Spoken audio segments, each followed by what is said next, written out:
자, 안녕하세요. 반갑습니다. 주식하는 그대에게 이정열입니다. 자, 오늘 4월 22일이고요. 현재 시각은 5시를 지나고 있습니다. 대한전선입니다. 구독과 좋아요 부탁드릴 수 있도록 하고요.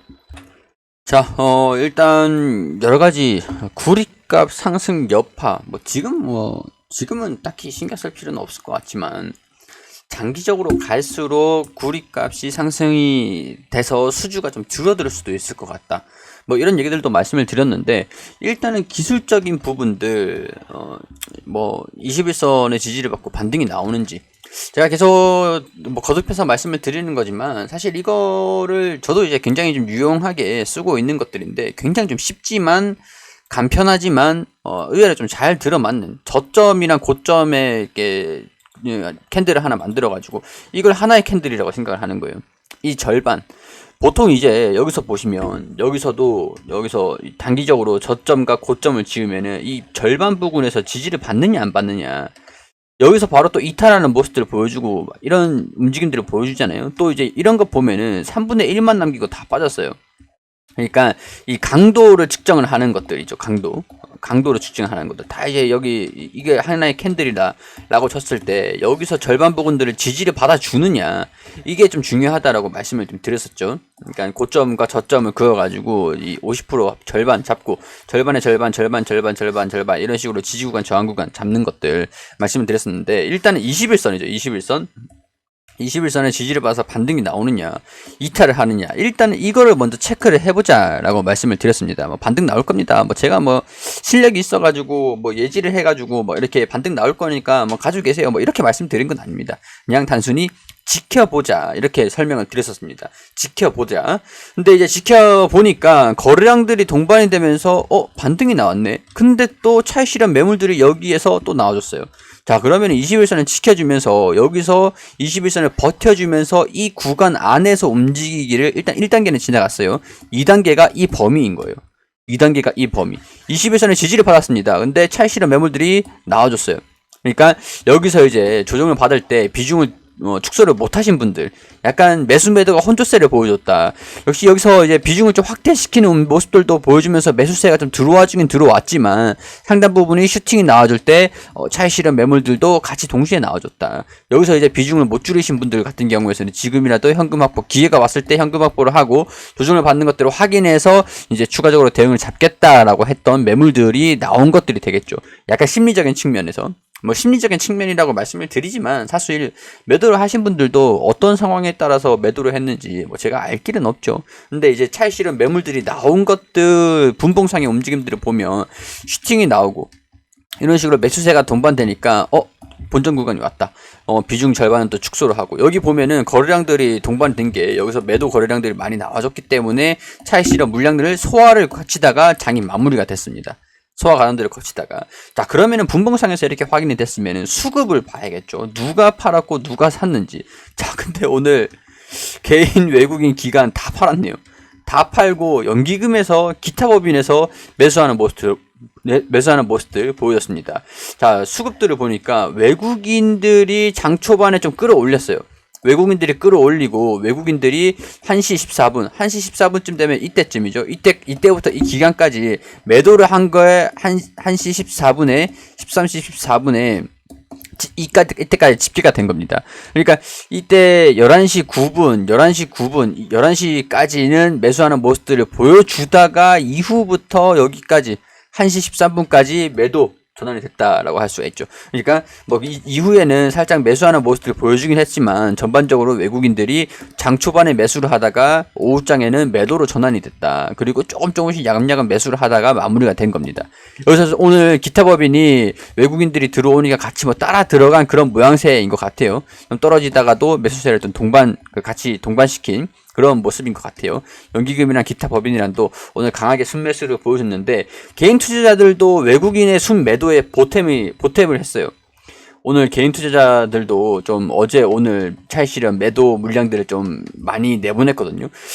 이렇게 되면 살짝 수급 주체에서 살짝 애매한 게, 차익 실현 매물들이 의외로 꽤 많이 나왔다. 여기 이 종가에 딱 버텨주는 마무리가 됐거든요.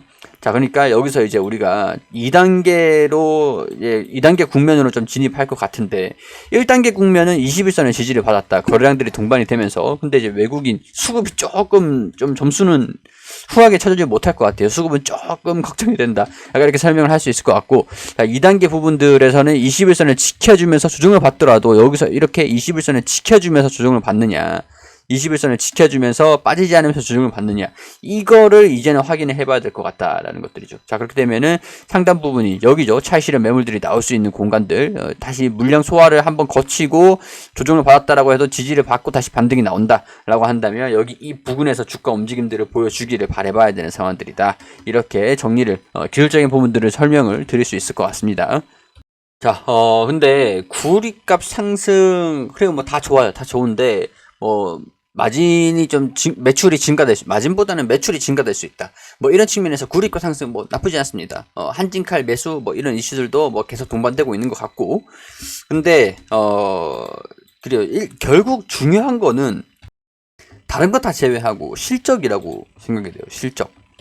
1분기 실적 발표를 하는 게 5월 중순쯤까지는 발표를 할 것 같은데 1분기 실적이 아직까지 확인은 되지 않았습니다. 아직까지 확인은 안 됐는데 수주가 있고 납품된 게 있고 그리고 더군다나 수출을 하는 그런 상황에서 원화로 환전을 하게 되면 환차익까지도 한번 노려볼 수 있는 상황들이 되겠죠.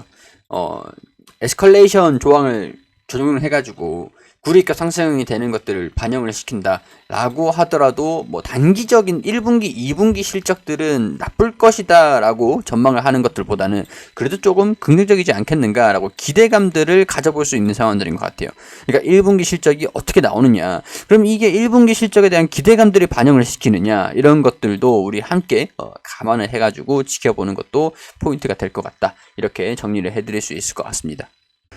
자, 근데 시장이 또 좋지는 않아요. 시장이 안 좋은 이유들이 또 간단하게만 설명을 드리면, 코스피 지수가 2650포인트, 저는 그래요. 일단 2600포인트 이쯤에 지지 구간들을 좀 형성을 하지 않을까라고 보고는 있는 상황들이지만, 코스피 박스권 하단까지는 조정받을 가능성들도 배제할 수는 없을 것 같아요.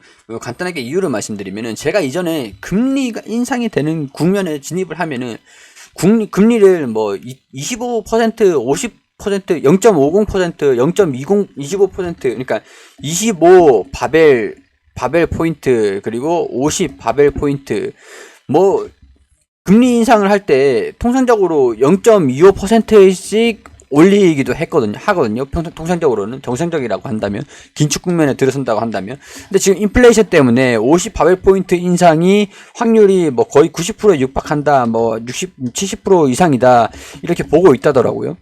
근데 이번 5월에 이게, 이 정도 올릴 것이다. 근데 빅스텝이에요, 빅스텝. 빅스텝인데 이게 원인들이 인플레이션, 물가 상승이 너무 심해서 이렇게 보고 있잖아요. 근데 사실 이거 보면 제가 이전에 이런 말씀을 드린 적이 있어요. 금리 인상을 뭐 한 차례 하든 두 차례 하든 50 바벨 포인트를 하든 25 바벨 포인트를 하든 어차피 금리 인상이 똑같다. 금리 인상이 뭐 똑같다. 이렇게 말씀드리긴 했는데 이거는 정상적인 범주 안에서 예상치 가능한 범주가 여기였거든요. 근데 예상치를 벗어난 범주가 75 바벨 포인트.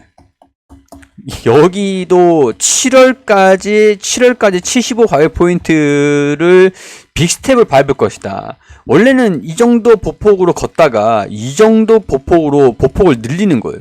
점점 보폭이 늘어나잖아요. 보폭이 늘어나는 게 이걸 빅스텝이라고 하는데, 이게 25 바벨 포인트였다라고 하면 이게 50 바벨 포인트, 이게 75 바벨 포인트. 이게 7월까지, 이게 5월이고 7월이고, 그럼 이때가 이제 정점이다. 인플레이션 정점이다.